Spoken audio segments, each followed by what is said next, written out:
सत्संग म्हणतात. आज आपण श्री क्षेत्र अयोध्या राम, तो परब्रह्म राम सावळा, जो सियापती स्थितीचा पती, ही अवध नगरी, पावनभूमी, देवभूमी,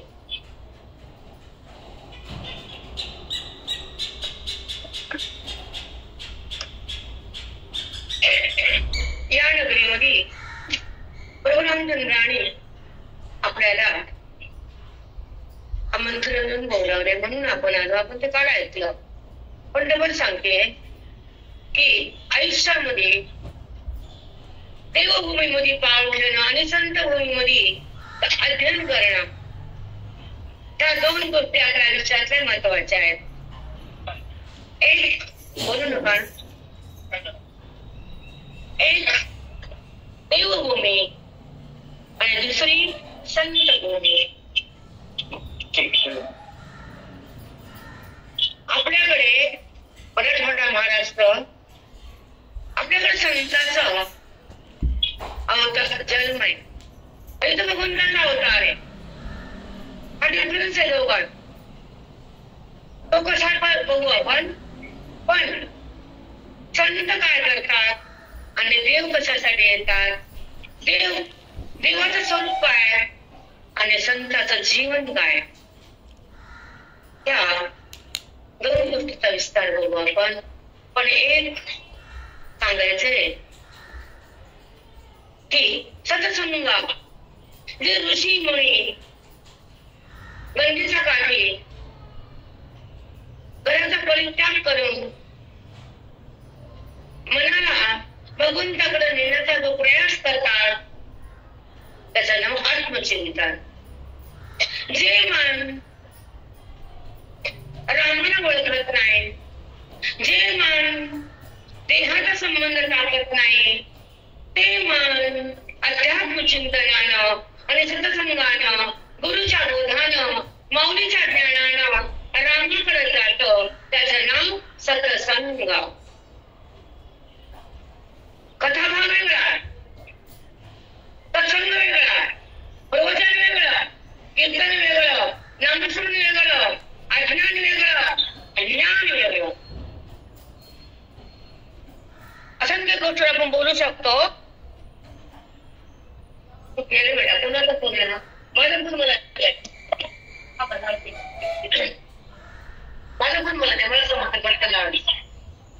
अगोदर 30 मिनिटे गेले. म्हणजे काय आत्मचिंतन, म्हणजे काय रामलल्ला, म्हणजे काय राम प्रभू त्या अवध भूमीमध्ये त्यांना आपण जन्म म्हणतात आणि ज्ञानी महात्म्य अवतार म्हणतात.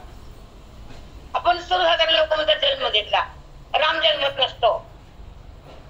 त्यांचा अवतार कार्यासाठी तो प्रकट होत असतो, पण हे आपल्याला माहित नसतं. म्हणून आपण जे समजतो ते बोलतो, त्याच्यात वाद नाही.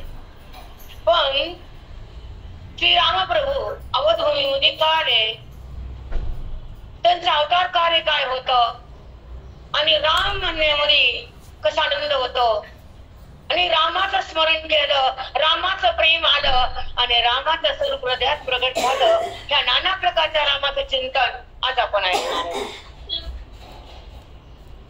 कारण ही भूमीच रामाची आहे, तर तेच आपल्याला बुद्धी देणार आहेत. कारण बुद्धिदाता त्यांचं रूप आहे. आता पुढचं एक सांगते तुम्हाला, काय बोलायला समजू नये मला, कारण एवढा आनंद होतोय की एक विषय सांगायचंय. सुनील सुद्धा राहत का इथे? गेली बोलून बाहेर का आत आहेत? कुठे आहेत? ठीक आहे, बाहेर थांबा म्हणून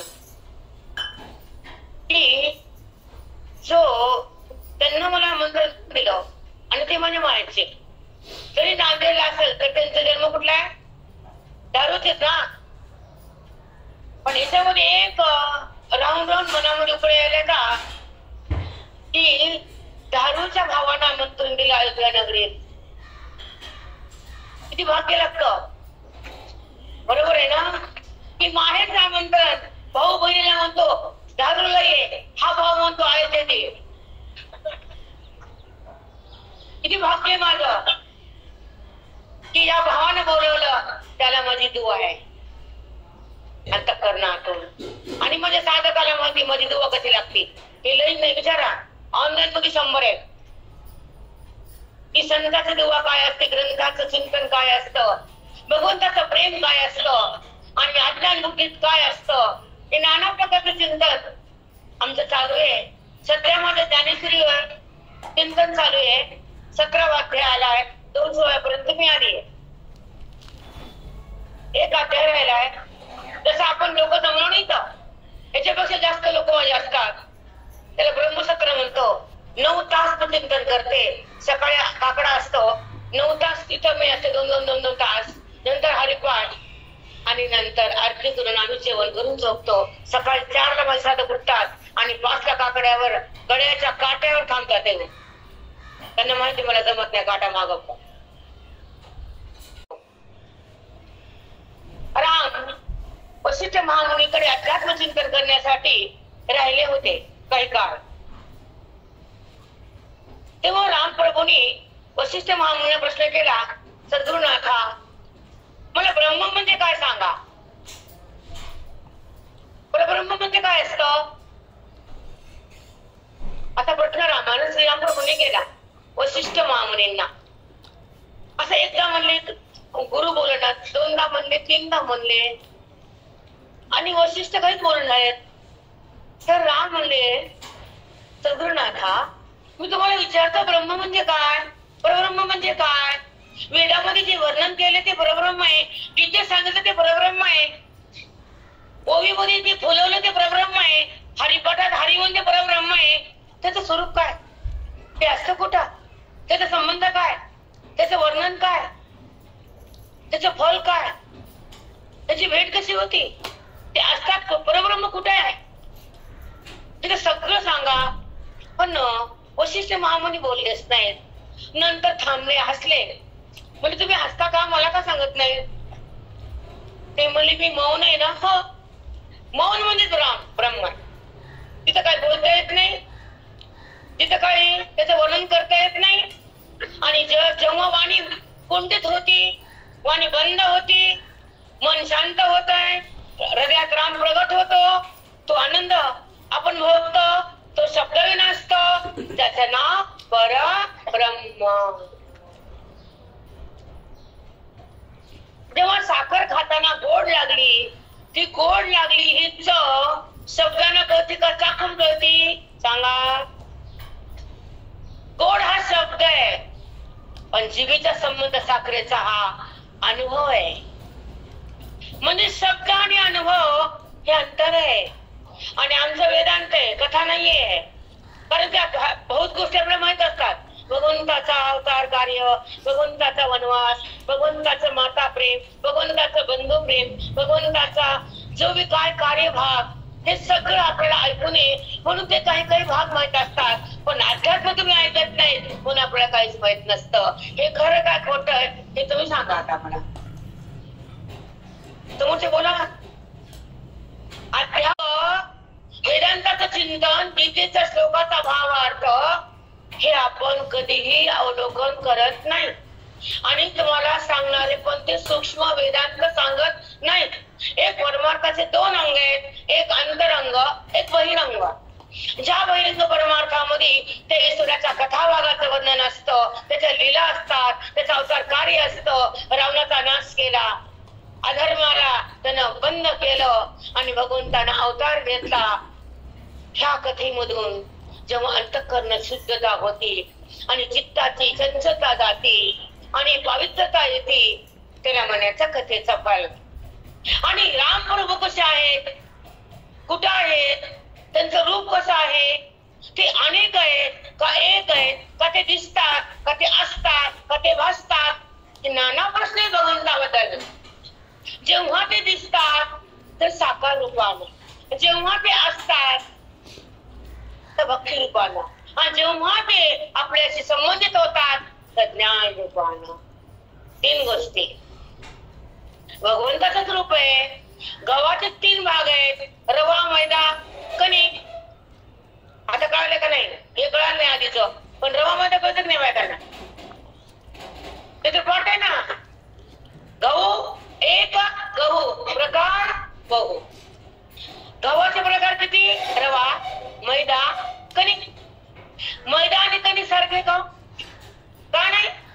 सांगता येणार नाही, मला माहिती आहे. कणिक आणि मैदा याच्यातलं अंतर सांगता येतं. मैदा का नाव आलं? कारण मैद्यामध्ये तांबाचं तांब निघून गेली. तांब कळते की नाही? कोंडा. मग तुम्ही जेवण करता काय असतात? जेवण करताना तुम्ही होतो का? मग ते कळताना कसं एकच करायचं, जप किंवा ऐकणं. कारण मन विभागलं जातं, चिंतन बाजूला जातं. आणि हा तुमचा आयुष्याचा पहिला प्रसंग आहे की आत्मचिंतन करताय, नामस्मरण नाही. नामस्मरण वेगळा भाग आहे, आत्मचिंतन आयुष्याचा शेवटचा परम भाग आहे. ज्या ठिकाणी भगवंताचं आणि बुद्धीचं मिलन होतं तेव्हा देहाचं भान संपून जातं, आत्मनामाचं दर्शन होतं आणि त्या हृदयामध्ये त्या प्रभूचं प्रगटीकरण होतं. तिथं नाम थांबावंच लागतं. समजतंय?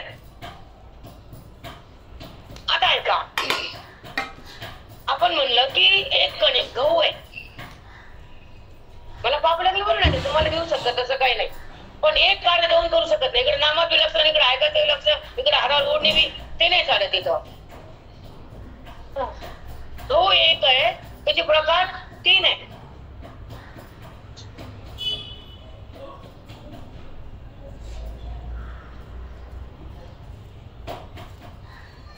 गहू एक आणि प्रकार 3. दलिया खायला मला माहिती, पण घेतलं नाही. दलिया पण असतो ना, पण आपल्याला 3 घ्यायचे. ऐका, मग गहू तर एक आहे, नाव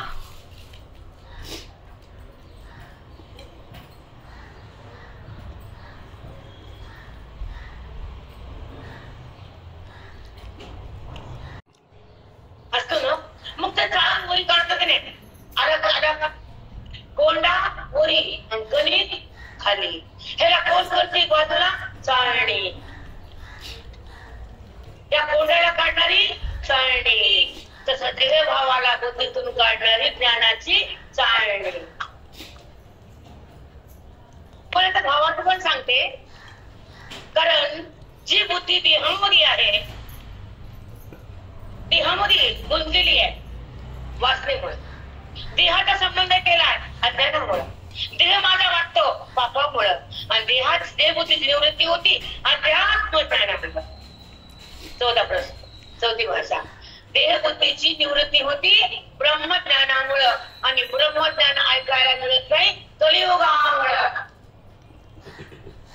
सांगते ब्रह्मज्ञान कोणी नाही. आणि ब्रह्मज्ञान काय माहिती आहे हे माहित नाही जगाला. माहितीये का? ऐकलंच नाही तर काय करणार? बरोबर. मी आता तुझ्याकडे यायच्या आधी मी 15 ते 18 दिवस सोलापूर, तुळजापूर, नळदुर्ग तिकडं सगळा शेतकरी बळी राहतात. आणि तिकडं पाणीच पाणी आहे. तुळजा भवानी पाणीच. बरोबर. मग तिथं चिंतन झालं आणि समोर बळीराजा शेतकरी लोक सगळ्यात राबणारे. आणि मला प्रश्न पडला का व्यासपीठावर आणि समोर सगळ्याच्या नजरा माझ्यावर. आता काय सांगणार आहे त्या? एवढी आतुरतेने वाट बघत होते. आता काय बोलणार काही? आता मी म्हणलं माझा तर विषय वेदांत आहे आणि ह्या लोकांचं वेदांताचं ओवी माहित नाही. वेदांत त्याचं ओवी बाराकडे कळत नाही. आता मी कळत नाही ते काय भाग सांगत नाही.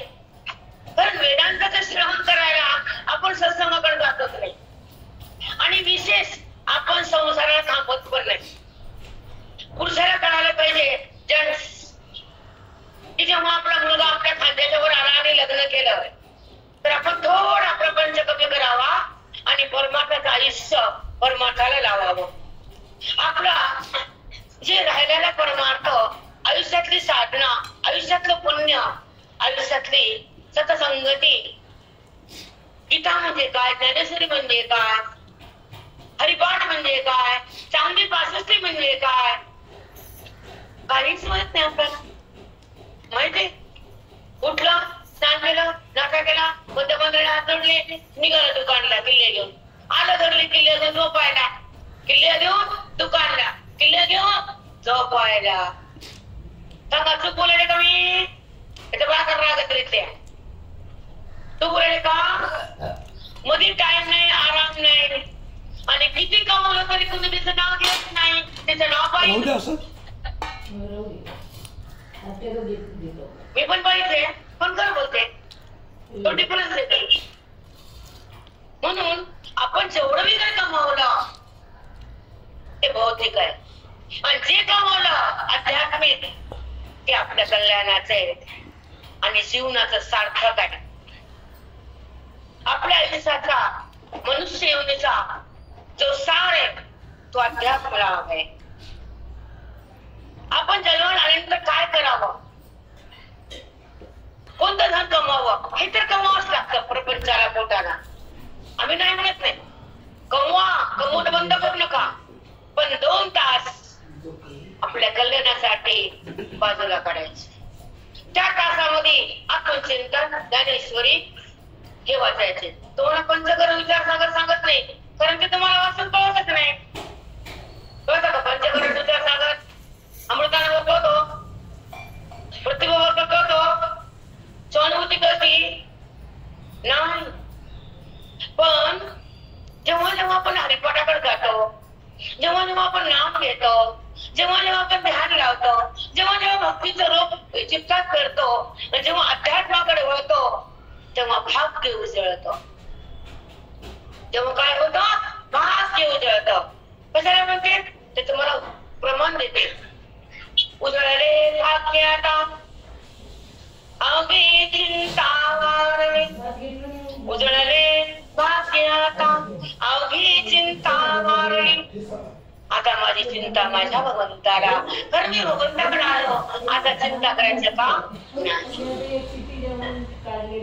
श्रीमंत बापाला अब्जो दिवस कमवून ठेवलं, त्याच्या पोराला वाटतं आता मला काही करायचं का, म्हणून लई कमवून ठेवू नका पट्टेला.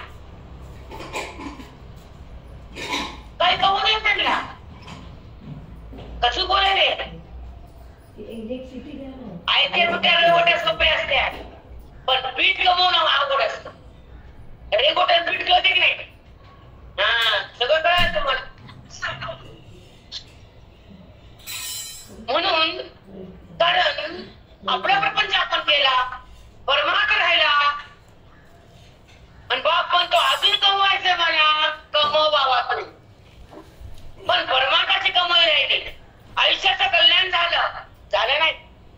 ज्यासाठी मनुष्य देह दिला, ज्यासाठी बुद्धी दिली, ज्यासाठी आयुष्य दिलं, ज्यासाठी संपत्ती दिली, ज्यासाठी संतती दिली, त्या भगवंताची ओळख तो नाही केली, तुझी आपुलं गेली. आणि माझी भाषा कडक आहे, मी गुळगुळ बोलायला काही नाही. का नाही सांगू? माझे गुरु श्री रघुनाथ महाराज परभणीकर, सिंहाचा छावा, त्याच्या बछड्याने त्याची दीक्षा आहे मला. त्याच्या मठात माझे श्वास, माझं आयुष्य, माझा विश्वास, माझा प्राण मी खर्च केला आहे. संताच्या पायापाशी चमच्या वाटेपाशी नाही मिरवले नाही, कारण भाग्य लागतं संत मिळायला, ग्रंथ कळायला. 2 गोष्टीचा ठेवा, संत मिळायला आणि ग्रंथ कळायला. ग्रंथात 2 भाग आहेत. एक ग्रंथ आपल्या भगवंताचा आणि बुद्धीचं ऐक्य करणारे वेदांत ग्रंथ, अध्यात्मशास्त्र. त्याचा पहिला ग्रंथ पंचकरण, दुसरा विचार चंद्रोदय, तिसरा विचार सागर, चौथा वृत्ती प्रभाकर, 5वा ज्ञानेश्वरी, 6वा अमृतानुभव, 7वा सहानुभूती, 8वा मग अध्यात्मकरण, त्याच्यानंतर कोणते वाच. आणि एक ग्रंथ शिकायला विचार सागरचे आमच्या गुरुनं आम्हाला 12 वर्ष खर्च केले. एक ग्रंथ आम्हाला शिकवायला किती वर्ष लागले? 12. मग बघा किती कष्ट केले असतात, किती रक्त आपला असतात. आमच्या गुरुच्या मठामध्ये यायला 3 किलोमीटर, 3 किलोमीटर येणं, 3 किलोमीटर जाणं. तमाम होतं आमच्या महाराजांना. काकांचं घर लांब होतं. अशा हाताच्या घड्या ठेवून पायी पायीची महात्म्य आमच्या गुरुच्या मठात आणि ज्ञानाचं दान फुकट विनामूल्य हे आमचे गुरुजी आहेत. बिलकुल. म्हणून सिंहासारखी गर्जना करता येते आम्हाला. आमच्या वाणीत दम आहे. का तर आमची परंपरा तशी पावन आहे, पवित्र आहे. आणि त्या ठिकाणी वेदांताचा गाभार आहे.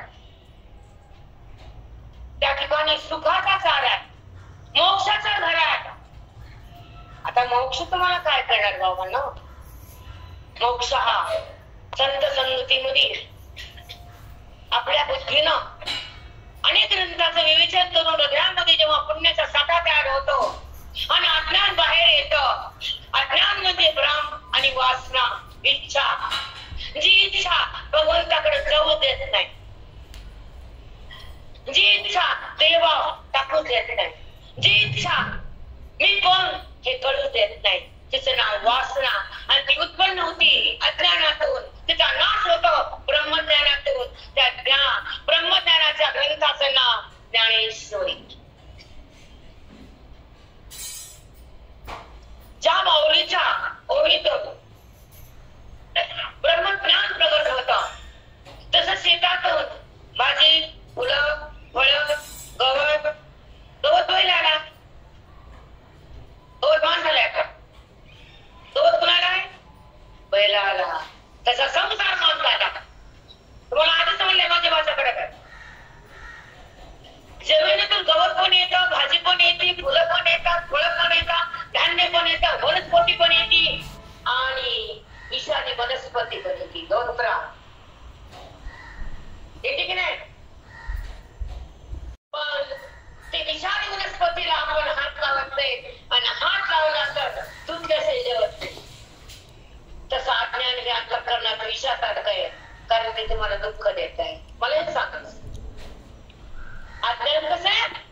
विषासारखं आहे. आमचे महाराज म्हणायचे मरण एकदाच मारतं, अज्ञान रोज पण.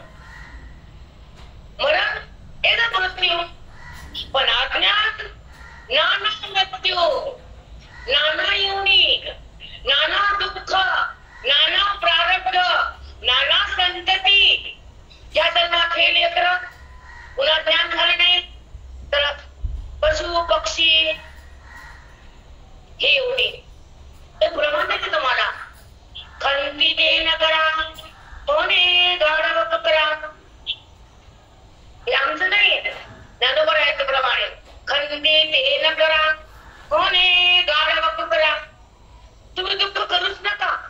जर तुम्ही अध्यात्म चिंतन करत नाही, वेदांताचा अभ्यास करत नाही, देहभावाला टाकण्याचा प्रयत्न करत नाही, मी कोण हे तुम्हाला समजत नाही, साधूचं दर्शन होत नाही, सत्संग तुम्ही करत नाही, सतशास्त्राकडे जात नाही, तर तुम्हाला तुमची ओळख नाही, तर तुम्ही आंधळे.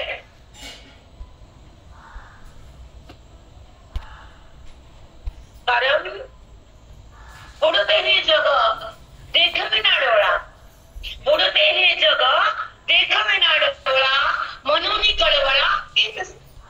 हे बोलणं कुणाच आहे? कळवळ्याचे. तुम्ही संत माय बाप कृपावंत कायमी पती दैवानो अवतार धराया कारणे उद्धराया जग जड जीव.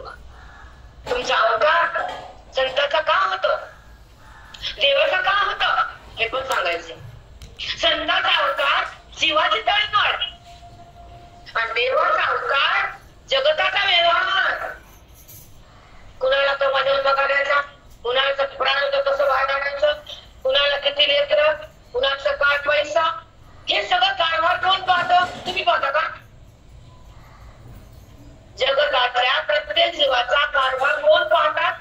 तीन देवता ब्रह्मा विष्णू महेश. एक जन्म करतात जीवाला, एक पालन करतात आणि संहार करतात. कोण आहे? शंकर. तेच भस्म करतात ना. मृत्यूच्या वेळेस कोण आहे? शंकर. पालन विष्णू आणि उत्पत्ती सदा ब्रह्मदेव. हे तीन काम त्यांच्याकडे सोपवले, पण संतांकडे एकच काम सोपवले, जीवाचं कल्याण आणि सुखाचं दान. त्याचं नाव ब्रह्मज्ञान.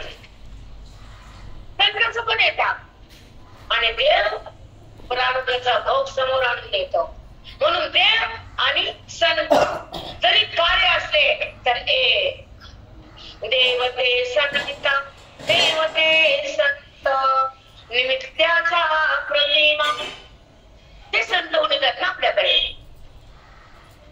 कारण वाणी चालायला, वेद बोलायला, जीवाचं कल्याण करायला, देवा टाकायला, अंतःकरणात असलेल्या भगवंताला प्रगट करायला संताची शक्ती लागते.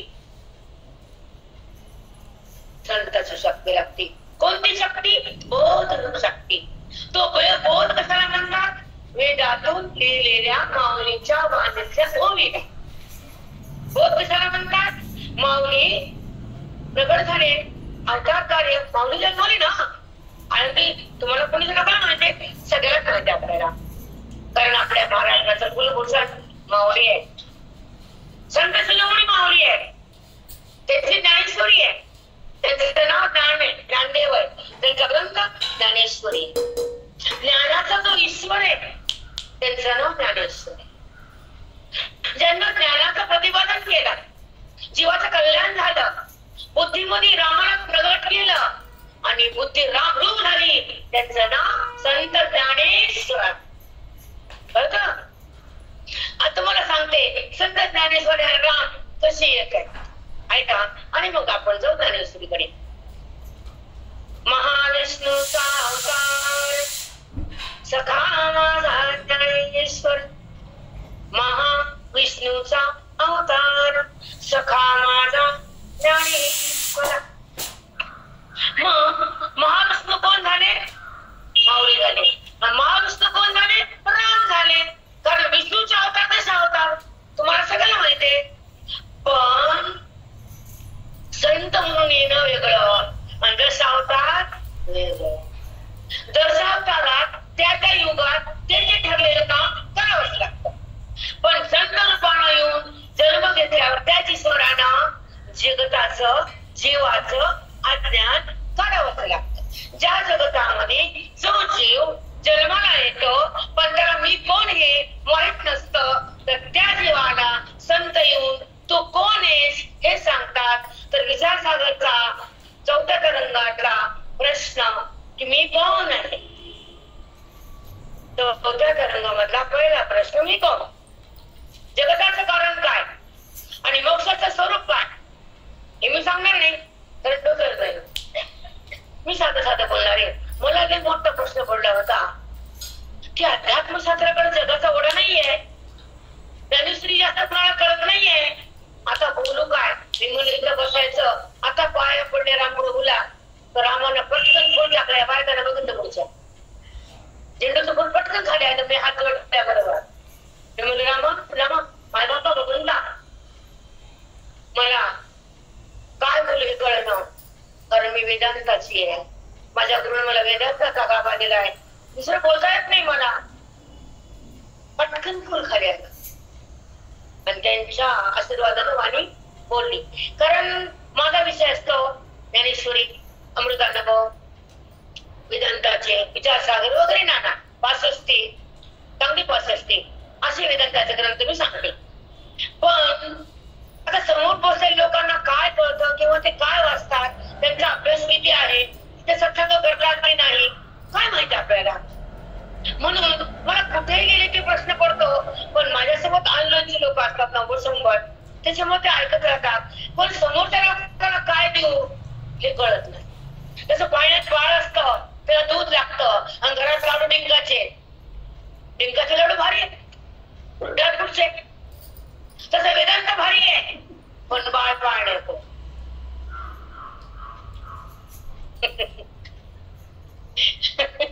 समजला अर्थ?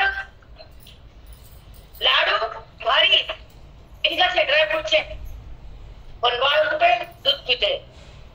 त्याला लाडू कसं का? त्याला दात नाही. तसं ब्रह्मज्ञान वेदांत आपल्याकडे नाही. दात नाही म्हणून लाडू नाही, वेदांत नाही म्हणून ब्रह्मज्ञान नाही, सत्संग नाही म्हणून कल्याण नाही. आणि मौलीची ओवी हृदयात बुद्धीत प्रवाहित होत नाही म्हणून आपल्याला ओळख नाही. आपली ओळख म्हणजे देहाची का? देहाचे नाही. तो देहाचा पंचमहाभूताचा देह गुणाचा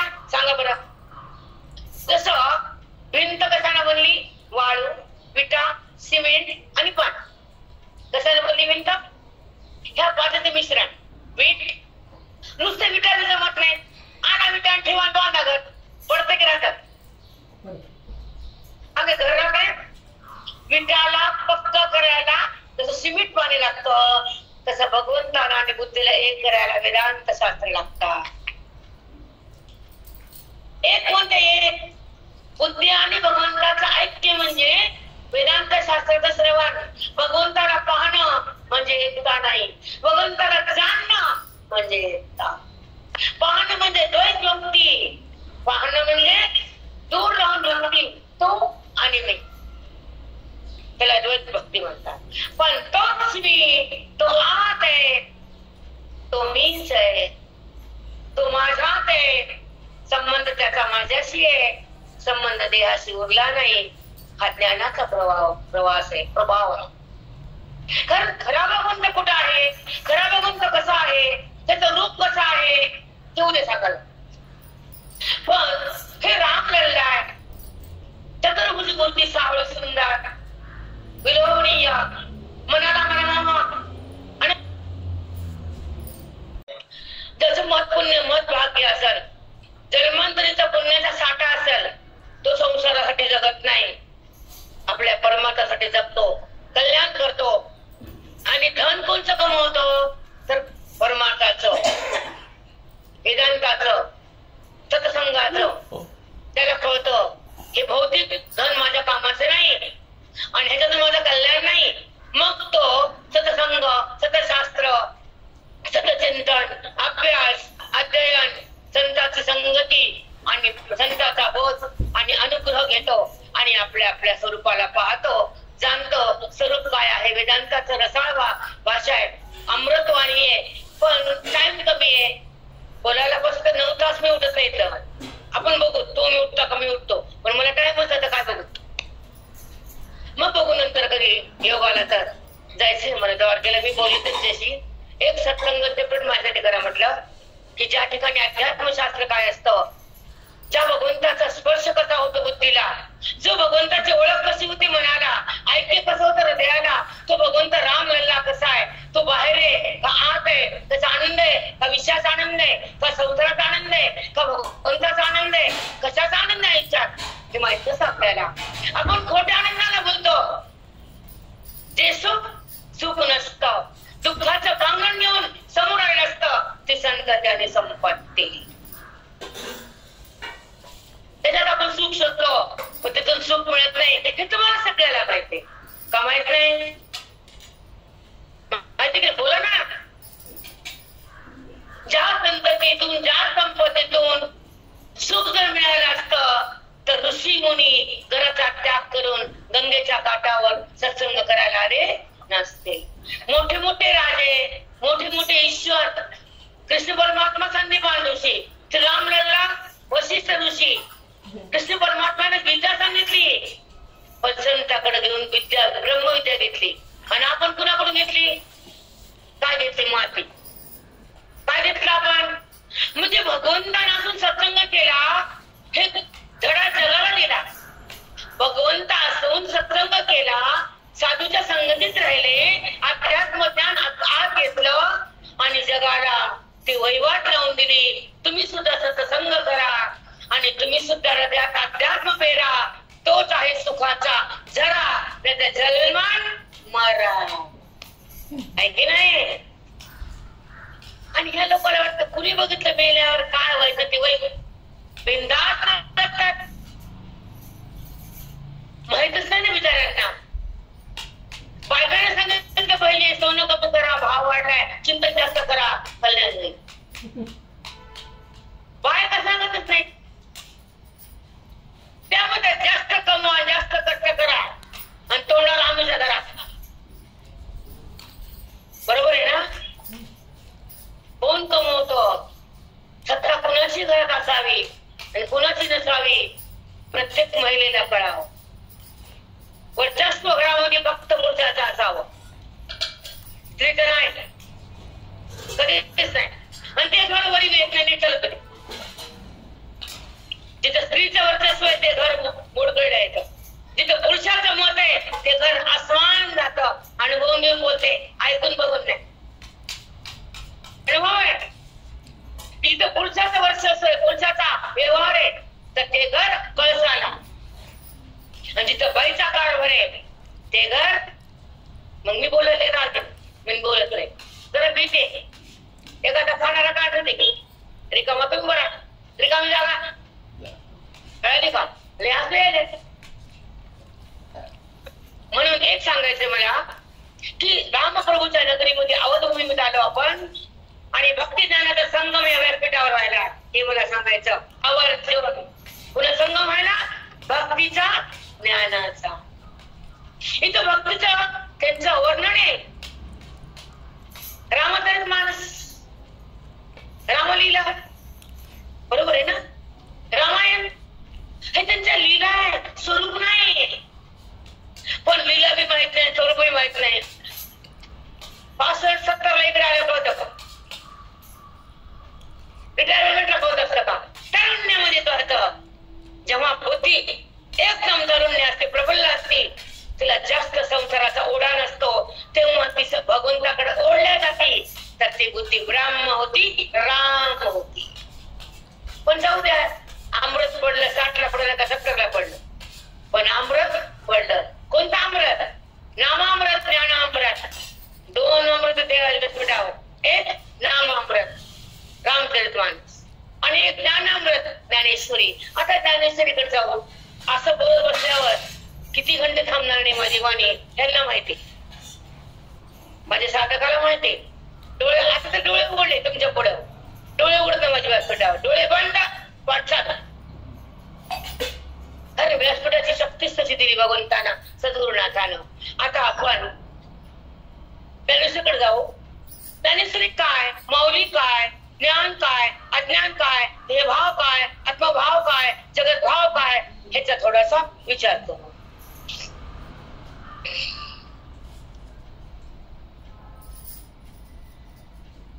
आपण उशिरा आलो बर का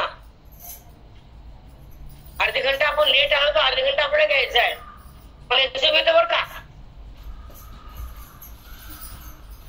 आपल्याला कळायसारखा बाकीचे अध्याय जर असं थोडेसे क्लिष्ट आहेत म्हणजे सिद्धांत पर्व आहे काही सिद्धांत घटित करून दाखवावे लागते तर तुम्हाला सांगते एक उदाहरण देऊन 4 वेदाचं ज्ञान माऊलीने ज्यामध्ये आणलंय 4 वेदाचं ज्ञान आमच्या ज्ञानेश्वरीमध्ये समाविष्ट आहे 56 भाषेचा विस्तार यायच्यात आहे ह्याच्यामध्ये 56 भाषा वापरल्या जातात तुम्ही माऊलींना आणि 4 वेदाचा सार इथे सांडलाय आणि 4 वेदाचे 4 महावाक्य त्याचा भावार्थ इथे लिहिलेला आहे तर अहम ब्रह्मास्मी प्रज्ञानम ब्रह्म आत्मा ब्रह्म तत्वमसी मी उगं सांगाल मी जास्त बोलत नाही मला भीती वाटतं मला काय करत नाही बरोबर करू पाहिजे पण तुम्हाला सांगते की 4 महावाक्य 4 वेदातून माऊलीनं या 9000 ओळीमध्ये मांडले आणि तो सिद्धांत आहे तो सिद्धांत साधकाच्या हृदयामध्ये ते प्रगट करतात आणि साधकाला राम करतात त्याचं नाव ज्ञानेश्वरी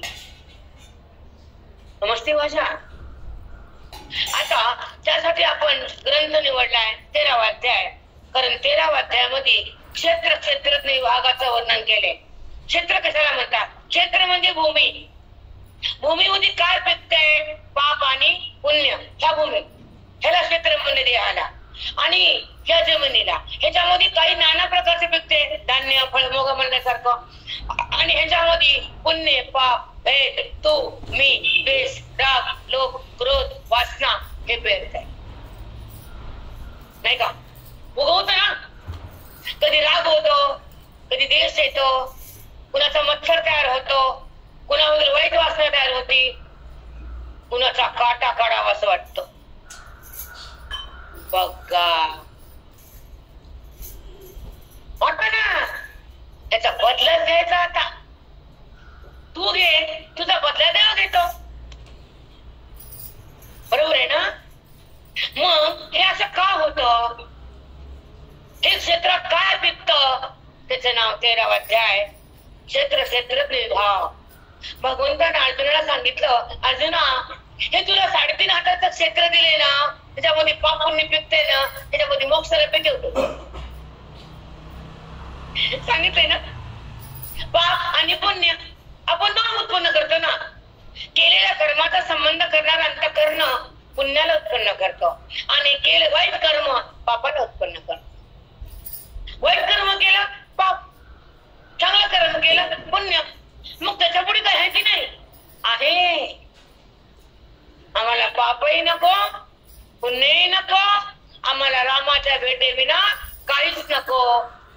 तद्धाम परमम मम, माझं रूप मला प्राप्त करायचे, निधामाला मला जायचे, या वासनेतून निघायचे, देवाला टाकायचे, आत्मरामाला भोगायचे, परब्रह्म राम प्रभूची भेट घ्यायची, त्या देहातून ही संपत्ती कमवायची, त्याला ज्ञानेश्वरी म्हणायची. तुला सांगायचा प्रयास. आता ऐका, आता आपण 2 मिनिटं भगवंत रामप्रभूवर बोलूया आणि नंतर एखादी जड घेऊ. आणि आपण अर्धी घंटा लेट आलो, थांबा म्हणून थांबते, तसं काही नाही. उद्या 8:30ला घेऊ. आणि रात्री काठावर महान महान ऋषी मुनींना सत्संग केलाय, तो प्रसंग आपल्या जीवनात आलाय. म्हणून धन्य म्हणते मी मला की सत्संग आपल्या पण आयुष्यात करण्यात आला, भेटलाय. म्हणून इथला वेळ मला खर्च करायचा नाही. नंतर इतक्या दूर आपल्याला येता येते की नाही माहित नाही. हे सगळं श्रेय सुनील चित्रवाद एकदा टाळ्या होत्या ते नव्हते मोगवा, त्यांच्या मग भाजी व्याप असतात ते नव्हते 10,000 सोडून जाते वाघ. पण एक सांगायचं आवर्जून, हे महान सत्संग कुणाला कळत नाही. सत्संगाचं प्रभुत्व, सत्संगाचं फल आपल्याला माहित नाही, ते संताकडे गुरुकडे गेल्यावर कळतं. आता 1 मिनिट उदाहरण देते आणि मग सांगते. छोटी गोष्ट आहे, 2 मिनिटात शॉर्ट करते. एकदा अशा सरयूच्या काठ्यावर वशिष्ठ महामुनी आणि दुसरे रागीट कोणी विश्वामित्र, रागीट दोघं गंगेचं स्नान केलं, नारायण अर्घ्य दिले आणि गंगेच्या काठावर दोघं भेटले. एकूण एकू लागले. हा रामकृष्ण हरी झालं, काय चाललंय? वशिष्ठ महामुनी म्हणले आमचा पाठ असतो सत्संग, तो आता जाऊन करायचा आहे. स्नान झाले, नारायण अर्घ्य दिले आणि आता आधी सत्संग करायचा आणि मग संध्या करून काय करायचं. तुमचं काय चाललं म्हणे वशिष्ठ विश्वामित्राला. ते म्हणले सत्संग पुस्तक करत नसतो आपण. रागड होते ना, आमची भक्ती श्रेष्ठ आहे म्हणजे आपण नामस्मरण करतो, आम्हाला सत्संगाचं काही देणं घेणं नाही. असं बोलता बोलता थोडासा वाद सुरू झाला. तुमचं पाठ काय म्हणे, श्रेष्ठ कोण आहे, तुमचा पाठ का आमची भक्ती?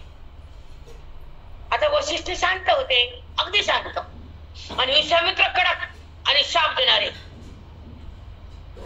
प्रतिसृष्टी करतो म्हणजे देवाला देव मेले, तांब्या बिंब्या पोरगी सोरगी घरदार, ते त्यांचे शब्द आहेत. थांबवली देवा, थांब म्हणणे. ते म्हणले तुला सृष्टी करते ते मला भेटते. एका ऋषी होते समुद्र आचमन केले किंवा रुग्ण सुद्धा मला लक्षात नाही. अगस्त्य महामुनी, कारण मी कथेत नसते, माझा विषय वेदांत. मग आता ह्यांना काही म्हणा पाठाचं महत्व जास्त तर काही सावली कोण वशिष्ठ म्हणून रागट माणसापासून 10 लांब राहत जा. ती सावली पण नका म्हणत जा, पण आपण रागड त्याला मारायचं. आपण शांतते होतो आणि त्याच्या संगतीने आपल्याकडे राग येते त्यांच्या. म्हणून त्याच्याची संगत नको रे बाप्पा. म्हणून वशिष्ठ महामुनी म्हणले हे का तुम्हाला तुमचं चांगलं वाटायला, मला चांगलं वाटायला, 3 देवाकडे जाऊ आणि याचं उत्तर घेऊ. कोण म्हणले? वशिष्ठ. शांत लोक विचार असतात, भयानक तुफान. आता ऐका, मग 3 लोकांकडे गेले, कसे गेले तुम्हाला सगळ्याला माहितीये. मग आता शंकराला माहितीये काय ते पिल्लू शापून घ्या म्हणले, याचा जा म्हणले तिकडे विष्णूकडे खाली, त्याला लई ज्ञान आहे म्हणले, मला नाही, मी ते इकडे तप करतो म्हणले, मला काय येतं. तिला बाहेर काढून आले इकडं शेष खाली भगवान पाताळात. म्हणजे असा प्रश्न आहे. आणि महान कोण आहे? सत्संगाचा भक्ती सांगा. आता खरं बोला तर त्याला मी काम, तर ते हुशार विष्णू काय म्हणले, ठेव का म्हणले विश्वामित्रा, तुम्ही काय करा म्हणजे तुमचं जेवढं पुण्य आहे ना तेवढं मला दान द्या थोडस, आणि मग तुमचं उत्तर देतो मी. ह्या पृथ्वी मातेचं वज झालं डोक्यावर, तिला थोडं वरी करा, मग मला डोकाच विचार करता येईल. बरं म्हणले विश्वामित्र. रागड माणसाला भान नसतं काय बोलायचं काय करायला. मी म्हणत होते म्हणजे पुण्य सगळंच पुण्य केलं आम्ही अजून पुण्य करतो म्हणजे तपस्या अजून करतो म्हणले सगळं पुण्य आयुष्याचं टाकलं आतापर्यंत आयुष्याचं 1000 वर्षाचं पर्यंत आयुष्य असते 150 नाही असं कमंड होतं पाणी घेतलं पृथ्वी माता तुला सगळं पुण्य तू जरा वरी ये भगवंताचं वजन कमी कर वरी हो पृथ्वी टच नाही का मस्त नाही ते पुण्यानं पृथ्वी हल्ली नाही मग आता हल्ली नाही ते सरकलं बाजूला त्याला कळालं तुझं जरी पुण्य दिलं तर पृथ्वी हल्ली नाही वशिष्ठाला या म्हणले अरे वशिष्ठ म्हणले तुम्ही द्या तुमचं पुण्य पृथ्वीला वरी करावा भार झाला तुमचं उत्तर देतो ते म्हणले हो का नारायण मला मी काय करतो मला सगळं माहिती आहे पण मी सत्संगाचं पुण्य देत नाही एक सत्संग स्वप्नात केलाय ती देऊ का द्या म्हणले दिवसाचं देत नाही म्हणले स्वप्नामध्ये केलेल्या सत्संगाचं पुण्य पृथ्वी मातेला तो वरी हो म्हणले संकल्प टाकला पृथ्वी माता त्या वरी आली मग सांगा सत्संग मोठा का विश्वामित्र मोठा अंगा गेलं खाली म्हणून घालून निघून कोण विश्वामित्र मग तुम्हाला का सांगितलं की सत्संग अति महाने पृथ्वी हादरती तर बाकीची काय किंमत कळालं आता पुढे जाऊ आणि अध्याय 13 काढला आपण तो या अध्यायामध्ये भगवंत ज्ञानोबा राय अर्जुनाला काय संवाद करतात अजून काय ऐकतात अर्जुनाच्या निमित्तानं बुद्धीला काय कळतं आणि मन शांत कसं होतं आपलं जीवन कल्याणकारी कसं होतं पुण्य अफाट तयार होतं आणि त्या आतल्या रामाचं मनाला स्पर्श होतो त्याचं नाव ब्रह्मज्ञान त्याचं नाव ज्ञानेश्वरी ते कशी भेटवते वगैरे तुम्हाला रोज सांगायचं तुम्ही ऐकत चला आता अध्याय 13 आणि पहिल्यांदा ज्ञानोबरायानं आपले गुरु निवृत्तीनाथ यांना वंदन करून या ग्रंथाला आरंभ केला आणि गुरूंचा आशीर्वाद घेऊन कुठले कार्य करावं कारण जर गुरु जर कुंडलीत असेल तर कुठले कार्य सक्सेस होतं तुम्हाला माहिती आपण ते पण दिलं तरी म्हणतात अहो तुमच्या ग्रहात गुरु आहे गुरुचं पाठवण आहे करा पटापटाला जमते तसं पाठीमाग गुरु असते तर तुमचं आयुष्य सफल काम बी सफल म्हणून ह्या अध्यायाच्या सुरुवातीला ज्ञानोबरायानं त्यांच्या सद्गुरू निवृत्तीनाथाचं वंदन करून त्यांचं आशीर्वचन घेऊन ह्या अध्यायाला आरंभ केला त्या गुरुचं वर्णन कसं केलं ते फार सुंदर आहे ते आपण ओवी घेऊ आणि त्याचा भावार्थ घेऊ जाणू आणि तुमचा टाइम झाला की सांगा मी खाली येते आणि उद्या माझा टाइम 8:30चा राहील आणि रात्री पण माझ्या रूम मध्ये मी चिंतन करेल तर बाहेर टाइम दिला तर बाहेर करेल तर माझे साधक माझ्यासोबत माझ्या चिंतनासाठी आले आणि मी स्पष्ट आणि खरे बोलते म्हणून मला माझा टाइम त्यांना द्यायचा आहे त्यांची अयोध्या 2दा-3दा झालेली आहे पण माई आहे सोबत श्रवण करायचे अध्यात्माचा लाभ घ्यायचा आहे म्हणून माझे साधक माझ्या सोबत आले म्हणून मी माझा टाइम 8:30चा मागितला भावने दिला आणि रात्री पण मी चिंतन करणार आहे का तर हा क्षण ह्या अयोध्या नगरी आणि ह्यांना आणलेलं माझं पुण्य इथं ह्यांना आणलं मला त्यांचा आशीर्वाद प्राणातून अंतःकरणातून व्यासपीठावरच्या पूर्ण कुटुंबाला यांच्या पुढे आला बस एवढं सांगायचं कारण इथं येणं सोपं नाही जवळ नाही आहे त्या जवळ आहे परभणी नांदेड परभणी जिंतूर जवळ मी जिंतूर राहते सारखं महिन्यामध्ये जिंतूर असते 2 महिन्यात जिंतूर असते ते लोक मला परभणीत राहू देत नाही विशेष करून आमचे मॅडम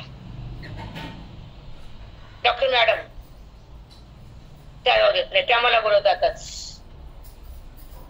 मग ते जवळ आहे पण अयोध्या जवळ नाही इथं वारंवार येणं होत नाही आणि प्रतिसाद देत नाही बाकीची कारण असतात परमार्थ घडणं का सोपं वाटलं का संसार करणं सोपं आहे कारण जन्मजन्मी ते धंदे केलेत परमार्थ केला का जन्मजन्मी काय करतो परमार्थ आपण लेकरण बाळण घरणदारण त्याच्यातच लोळायला आपण सारखे आणि त्याच्यात मिळत नाही परमार्थ कळत नाही आयुष्य हातात उरत नाही सांगा ते निघू चुकीच्यात का सांगा आयुष्य हातात उरत नाही परमार्थ कळत नाही आणि संसाराचं सुख हाताला लागत नाही तुम्ही मान्य करा की न करा तुम्ही दोघं पण मला कळत मला तुम्ही नाही बोलले तरी मी कळत ऐका आता अध्याय 13 आणि दयाचे पहिली ओवी अध्याय 13 दयाचे केलिया स्मरण जयाचे केलिया स्मरण होय सकळ विद्येचे अधिकरण. सगळ्या विद्या त्या सत्याच्या पायापाशी असतात, ते आमच्याकडे येतात. म्हणून सद्गुरूच्या चरणाला वंदन करायचं, ग्रंथाला आरंभ करायचा. सगळ्या जगातल्या विद्या त्यांच्या चरणापाशी लोटांगण घालतात. त्या विद्येला आपल्या हृदयात धरायचं, म्हणून गुरुच्या चरणाला नतमस्तक व्हायचं. काय होईल, काय भावात आहे, काय मनोगत आहे माऊलींचं. आपण किती वाजता कळतं का? कमी कळत नाही. चित्त एकांत नसतं. तिथे आहे का चहा, वट्टा, गॅस आहे का? वट्टा म्हणून ते शांत आहे. म्हणून सत्संगामध्ये थोडा घराघराचा त्याग करा जरा. कारण कल्याण करणारं पोरग बी नाही, जावा बी नाही. पहिला जावायला आवडतं. ते कल्याण करतं का? लुटून खात ते मग ते कल्याण करत ते. ऐका, जयाचे केलिया स्मरण होय सकळ विद्येचे अधिकरण. तेच वंदो श्री चरण श्री गुरूंचे, तेच वंदो श्री चरण श्री गुरुचे. आता मला श्री दोन सांगते मस्त आणि माझ्या साधकाला अनुभव त्या श्रीचा. ऐका, तेच वंदो श्री चरण श्री गुरुचे. आता श्री चरण आणि श्री गुरु दोन आहेत का? पायन गुरु. मग दोनदा का लिहिलं? त्यांच्या चरणापाशी श्रवण केल्यावर ती स्त्री म्हणजे लक्ष्मी तुमच्याकडे पदापदा येते. त्याचे की छोटा आहे परस्पर बोलव. तर माझ्या साधकाला लय अनुभव आलाय. त्याचा एक अनुभव सांगते तुम्हाला. लय साधका लय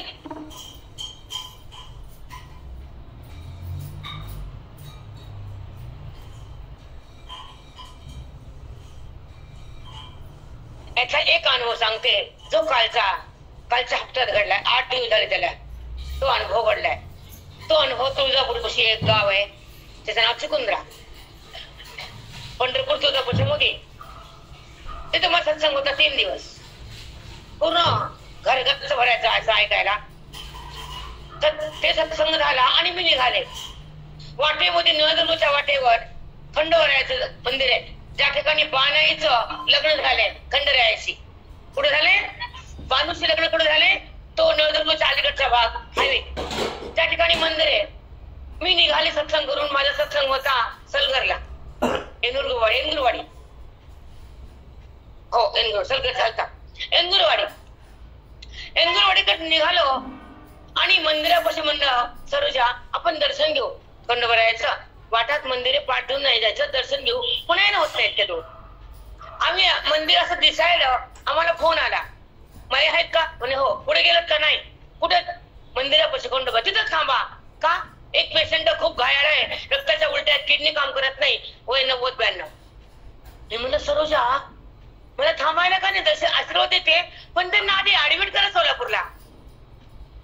ते म्हणजे सोलापूरलाच निघालो, पण माईचा स्पर्श करून पुढे जायचंय. मला ठीक आहे, येऊ द्या म्हटलं. माझी गाडी मंदिरापुढे इथून आली, त्यांची तिकून आली. त्यांना गार काढलं आणि ती अवस्था मला बघत नव्हत्या. 90 वर्षाचा मनुष्य रक्ताच्या उलट्यात ओरडते, हात त्याला वेदना सहन होत नाहीत, मारू घेऊ लागला. तो शांत असा पडलेला होता आणि मी त्याच्या मस्तकावर हात लावला, ज्या ठिकाणी प्रारब्ध रेषा असतात. तर तो हात ठेवला आणि म्हणलं जा बाबा, एक तर भगवंता त्याला वापस आलं तर नीट आण, तर तुझ्यापाशी घेऊन जा. हा संकल्प केला. कारण आयुष्य जर झालं सुख नाही तर बॉडीला काय कामाचं ते. आणि खंडोबारायाकडे गेले, म्हणलं त्यांना नीट कर बापा, मी ते डॉक्टर नाही, तू डॉक्टर जगाचा आहेस माय बाप. ते गेले सोलापूरला. डॉक्टरने तपासलं, म्हणजे एवढं वय आहे, काहीच करू शकत नाही. एक दिवस हातपाय बांधून ठेवले, तो ओरडत होता, मारून घेतो तोंडावर. रक्ताच्या उलट्या थांबत नव्हत्या, वेदना संपत नव्हत्या, त्याचे हातपाय बांधून टाकले होते. आणि मग त्यांना म्हणले घरी न्या, सेवा करा, आता राहत नाही, टिकत नाही. त्यांना घरी आणलं त्याच गावात माझा सत्संग. मग ती एक माझी साधक आहे, सरोजा नाव आहे तिचं. तिने माझी पाठी पूजेचं पाणी आणि माझ्या समोर बाटल्या असतात सांगताना, ते बिमारी कमी होतात. ते बाटलीतलं पाणी त्यांच्या तोंडात 2 थेंब टाकलं. ते घरा उठून बसले. डोळा बंद होता, अन्न बंद, पाणी पण जात नव्हतं त्यांना. त्यांना ज्यूस घेतला, पुन्हा सूप पिला, तुमच्या जवळच्या पिठाची आंबील खाल्ली, आता उठून बसतात, घडाघडा बोलतात. काल म्हणे शिवरात्री मला खरकट देऊ नका, मला उपवास करायचा आहे. आता उठून बसले. डॉक्टर म्हणले हे संपलं. उलटी थांबत नव्हती, त्याचा विजा थांबत नव्हती. आज तो माणूस टकाटक बसला खुर्चीवर. तुम्हाला नंबर देते, त्यांना बोला तुम्ही. त्यांच्या मुलाचं नाव त्याचं नाव सरोज. हा त्यांनी ठकाठक आहेत. आता 2 टाइम खाणं पिणं चालू आहे. तब्येत एकदम थकीत आहे. बरे झाले ते. आपला कारभार भगवंत पाहतो, हे तुम्हाला सांगायचं. श्री गुरु आणि श्रीचरण. श्री म्हणजे लक्ष्मी वैभव, ते पण मिळतं. आणि सुख शांती म्हणजे हे आयुष्य, हे आपलं बॉडी दिल्ली भगवंतानं तो सांभाळतो आणि आपल्याला सन्मार्गावर नेतो. आणि आपली भेट पुन्हा पांडुरंगाची किंवा रामलला एकच आहे, त्याचे घडून देतात. त्याचं नाव संत. आणि ते संत म्हणजे निवृत्तीनाथ. आणि ते कुणाचे गुरु? ज्ञानोबा यांचे. चला आता श्री संत आणि श्री गुरु आपलं संपले, आपण खाली येऊ. जयाचे आठवे शब्दसृष्टी अंगवे, सारस्वत आगवे जीवे सिंह. टाइम संपला. आपण थांबू. एक ओळी झाली भाग्य, कारण माऊली हातात घेतल्यानंतर काहीतरी बोलावं लागतं. मग आता उद्या पुढचा भाग्य खूप सुंदर आहे.